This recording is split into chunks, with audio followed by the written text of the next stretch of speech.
जैसा कि हम लोग जानते हैं कि हमारा एक पड़ोसी राज्य यानी नेबरिंग कंट्री है नेपाल, यहाँ पे अभी इस समय बहुत ज़्यादा जन जेट प्रोटेस्ट कर रहे हैं। और क्यों कर रहे हैं भाई? क्या अनएम्प्लॉयमेंट की वजह से कर रहे हैं? पहली बात तो ये प्रोटेस्ट अभी तक क्यों चल रहा है? क्या केवल जो सर्टेन जो ऐप्स थे, सोशल मीडिया ऐप्स के बैन होने की वजह से कैटलिस्ट की तरह काम किया था क्या? उसी की वजह से अभी तक ये चलता जा रहा है। पहली बात तो जब प्रोटेस्ट हुआ तो उन्होंने शूट करने का ऑर्डर दे दिया, जिसकी वजह से काफ़ी लोग मारे गए। तो उसके बाद भी और ट्रिगर हुआ।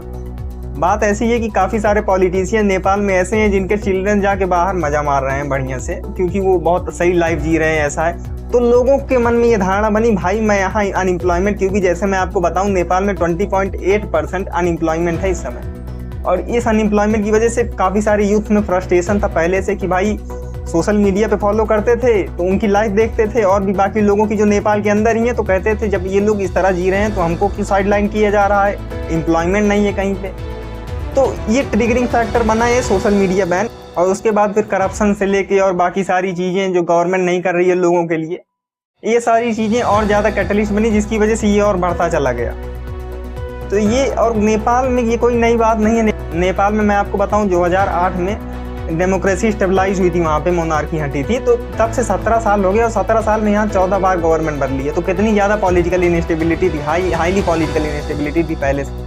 तो इस प्रसंग पे तो मुझको एक कवि की कविता याद आती है कि वर्षों की ठंडी बुझी राख सुबुगा उठी, और मिट्टी सोने का ताज पहन इठलाती है, और दो रहा समय के रथ का घर घर नाथ सुनो, सिंहासन खाली करो की जनता आती।